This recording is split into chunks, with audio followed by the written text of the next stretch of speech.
Namaskar, Jai Shri Krishna. Enriching text 12 and text 13 of chapter 9, the most confidential knowledge of Srimad Bhagavad Gita. Text 12. Moghasha, Mogh Karmano, Mogh Jnana, Vichetasah, Rakshasima Surim, Chaiva Prakrutim, Mohinim, Shritaha. Those who are thus bewildered are attracted by demonic and atheistic views. In that deluded condition, their hopes for liberation, their productive activities, and their culture of knowledge are all defeated. There are many devotees who assume themselves to be in Krishna's consciousness and devotional service, but at heart do not accept the Supreme Personality of Godhead Krishna as the absolute truth. For them, the fruit of devotional service going back to Godhead will never be tasted. Similarly, those who are engaged in fruitive pious activities and who are ultimately hoping to be liberated from this material entanglement will never be successful either, because they deride the Supreme Personality of Godhead Krishna. In other words, persons who mock Krishna are to be understood to be demonic or atheistic. As described in the 7th chapter of Bhagavad Gita, such demonic miscreants never surrender to Krishna. Therefore, their mental speculations to arrive at the absolute truth bring them to the false conclusion that the ordinary living entity and Krishna are one and the same. With such a false conviction, they think that the body of any human being is now simply covered by material nature, and that as soon as one is liberated from this material body, there is no difference between God and himself. This attempt to become one with Krishna will be baffled because of delusion. Such atheistic and demoniac cultivation of spiritual knowledge is always futile. That is the indication of this verse. For such persons, cultivation of the knowledge in the Vedic literature like the Vedanta Sutra and the Upanishads is always baffled. It is a great offense, therefore, to consider Krishna, the Supreme Personality of Godhead, to be an ordinary man. Those who do so are certainly deluded, because they cannot understand the eternal form of Krishna.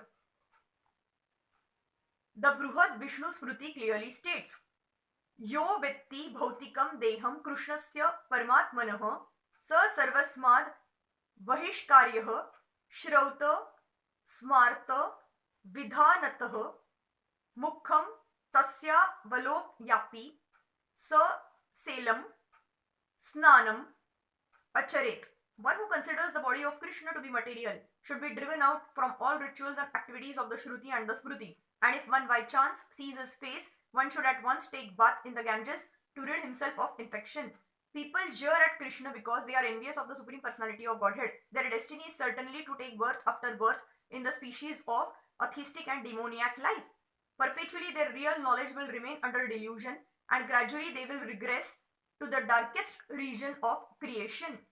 Text 13.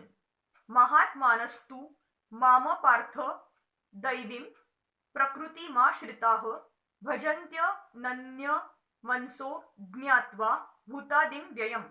O son of Prutha, those who are not deluded, the great souls, are under the protection of the divine nature. They are fully engaged in devotional service because they know me as the Supreme Personality of Godhead, original and inexhaustible. In this verse, the description of the Mahatma is clearly given. The first sign of the Mahatma is that he is already situated in the divine nature. He is not under the control of material nature. And how is this effected? As is explained in the 7th chapter, one who surrenders unto the Supreme Personality of Godhead, Shri Krishna, at once becomes freed from the control of material nature. That is the qualification. One can become free from the control of material nature as soon as he surrenders his soul to the Supreme Personality of Godhead.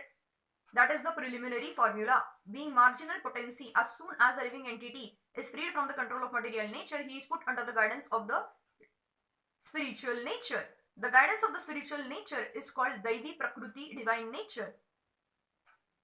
So when one is promoted in that way, by surrendering to the Supreme Personality of Godhead, one attains to the stage of great soul Mahatma. The Mahatma does not divert his attention to anything outside Krishna, because he knows perfectly well that Krishna is the original Supreme Person, the cause of all causes. There is no doubt about it. Such a Mahatma, a great soul, develops through association with other Mahatmas, pure devotees. Pure devotees are not even attracted by Krishna's other features, such as the four-armed Mahavishnu. They are simply attracted by the two-armed form of Krishna. They are not attracted to other features of Krishna, nor are they concerned with any form of a demigod or of a human being. They meditate only upon Krishna in Krishna's consciousness. They are always engaged in the unswerving service of the Lord in Krishna's consciousness. Thank you.